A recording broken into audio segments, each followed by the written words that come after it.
Hello everyone, good morning. আশা করি ভালো আছো, সুস্থ আছো, স্বাভাবিক আছো। হ্যাঁ, আজকে একটা ভিডিও দেখে খুব খুশি হয়েছি। ব্যারাকপুরের কৌস্তববাগচির একটা ভীষণ পার্সোনালিটি দেখে, অ্যাকশন দেখে খুশি হয়েছি। কোনো তৃণমূল নেতা তাকে নাকি ফুল দিয়ে সম্বর্ধনা করতে গেছিল।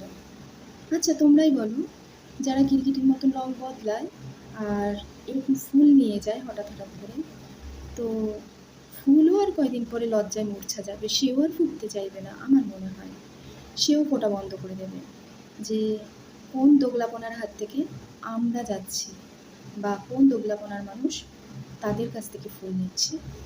তো আমি কোনো বিতর্কতে জড়াতে চাইবো না, শুধু ফুলগুলোর কথা ভাবুন।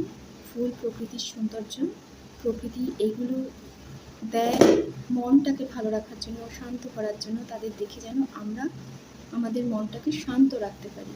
ফুল পুজোয় লাগে।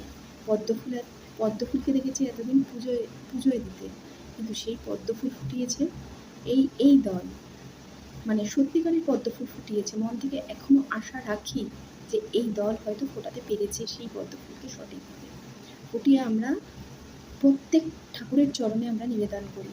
কোন কাজে পদ্ম ফুল না লাগে, সেই পদ্ম ফুলের মালা আপনারা বিধায়ক হয়ে কেউ করেছেন। এরকমই সেই মর্যাদা, সেই ফুল ফোটানোর মর্যাদা আপনারা আশা করি রাখবেন। যত্রতত্র কারোর কাছ থেকে ফুল নেবেন না। এগুলো জ্ঞান দেওয়া নয় বা অ্যাডমিনিস্ট্রেশনকে ছোট করা নয়। জনগণেরও তো কিছু বার্তা থাকে। এইভাবেই বার্তা যাক, জানি না কত দূর অব্দি যাবে এই বার্তাটা। জনগণের বার্তা শোনা অবশ্যই দরকার, তাদের জনস্বার্থেই কাজ। এই কথাগুলো জনস্বার্থেই প্রচারিত। মানুষ যেন বোঝে, মানুষ যেন দীর্ঘ 15 বছর আর কাউকে সেই ভুল, সেই হতাশা, সেই আশাহীনভাবে বাঁচতে না শেখায়, তার জন্য খুব আশাহত হয়ে, নিরাশ হয়ে আজ এই পদ্ম ফুলকে ফোটানো, সেই জায়গাটা, সেই মান, সেইটা রাখার চেষ্টা করবেন আপনারা। এটাই হলো কথা। সত্যি কথা বলে যাব, যেটা খারাপ লাগবে সেটাও বলবো, যেটা ভালো লাগবে সেটা তো বলবোই। সব কিছুই বলবো, সব কিছু নিয়ে আলোচনা করবো।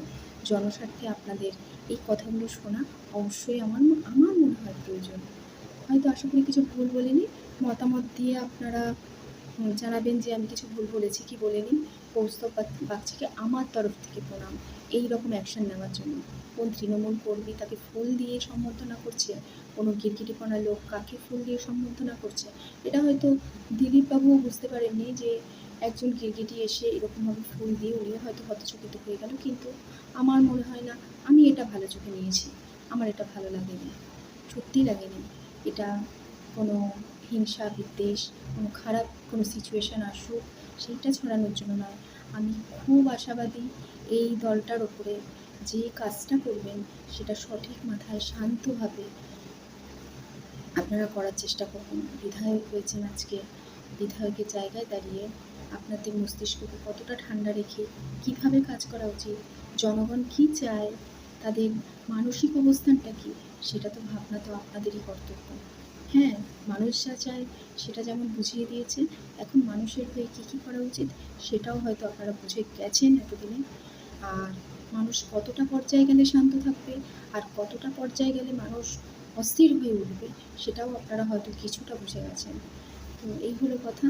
হয়তো কথায় যদি কিছু ভুলভ্রান্তি হয়ে থাকে আমি ক্ষমা চেয়ে নিচ্ছি, মাফ করবেন। তো এটাই, আর কিছু না।